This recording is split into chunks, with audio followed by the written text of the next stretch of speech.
Students' negative feelings towards reading is not a secret. Their disinterest in books have increased yearly. With the pressure of forced and assigned reading, the thought of reading for fun is a turnoff for students, mostly because they have not been introduced to select reading. So what is it? Well, to me, select reading is allowing students to select books that they want to read, and that can look like a variety of things, but I would say that's the general definition.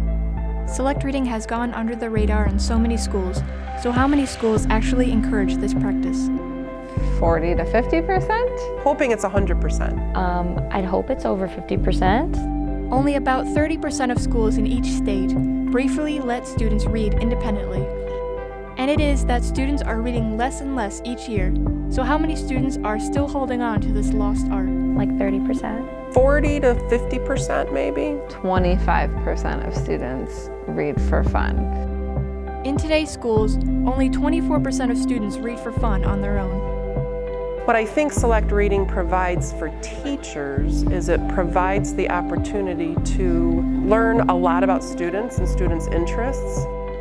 People read, particularly select books that they have selected, they're already motivated and interested in it. It can help round out a person with their knowledge, with the way they relate to people who might be different from themselves. You can dive into the world of other people through books.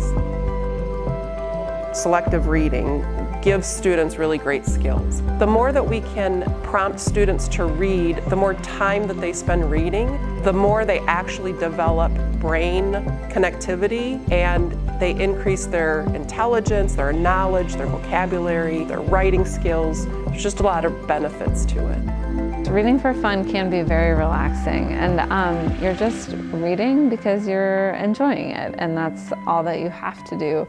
Hopefully, if they've picked something that they actually care about and care to read, they'd be more engaged in talking about it. What I've learned from reading is how to critically think about things and how to consider why someone has written something the way that they have. Critical thinking and that questioning, I think, is something that has also stuck with me. When I was in high school, I was forced to read the book Black Boy by Richard Wright. It was assigned to everybody in the class, and it was a book that changed my life. It's a book about a young, poor, black kid growing up in the 30s, 1930s. It opened my eyes to a world that I didn't know had existed. I remember when I was a young girl and my parents moved my sister and I to Novi, Michigan. And I remember my mother taking my sister and I to the public library and us checking out just tons and tons of books and being really excited that we could take these books home and that they were free. And I can't say that I would be where I was today if it wasn't for that one time. Like that one time my mom took us to the library and we saw that we could read books and enjoy them. Because after that I would go to the public library so often after school and read books and just be open to reading them and learning from them because I had that positive experience as a child. So I remember that being my earliest reading experience and loving it. A lot of students are so busy with extracurriculars and homework from other classes on top of everything they have going on outside of school, and just finding the time to read is super challenging for them. I think it can also, students can be stopped because they think they're not interested, because they just haven't found a text that appeals to them, that engages them. And so setting up a classroom and a school where reading is encouraged, reading is supported, options are given, choice book time that I have in my classroom. Just because I call it choice book, I tell the students you don't have to bring a book. You can bring a magazine, you can bring a graphic novel, you can bring an instruction manual, like whatever your interest is, you can bring it. So having that support system. Also, I think if other departments could emphasize the reading materials. You know, you have to read in welding. It's important to know a set of instructions or a safety manual or certain things that have to be used. It can be a matter of life and death reading. So I think supporting reading in all the content areas would be helpful. When we have students read books that the teacher selects, there's no way we can have 35 students all love this whole single book that this one teacher gave them. So I think that can set a bad foundation for reading for some students. So if I give you a book and I say the whole class is going to read it and you don't like it, you now associate reading with that one book that I made you read. And it can be a turnoff for kids. I would say technology has definitely impacted student reading. Even though it's not exactly select reading, they're reading their Twitter feeds and Instagram posts and news articles and that sort of a thing. So there's a little bit of select reading involved in that. But in terms of sitting down and reading a book, I would guess that technology has negatively impacted that endeavor because most kids are probably playing games instead of reading.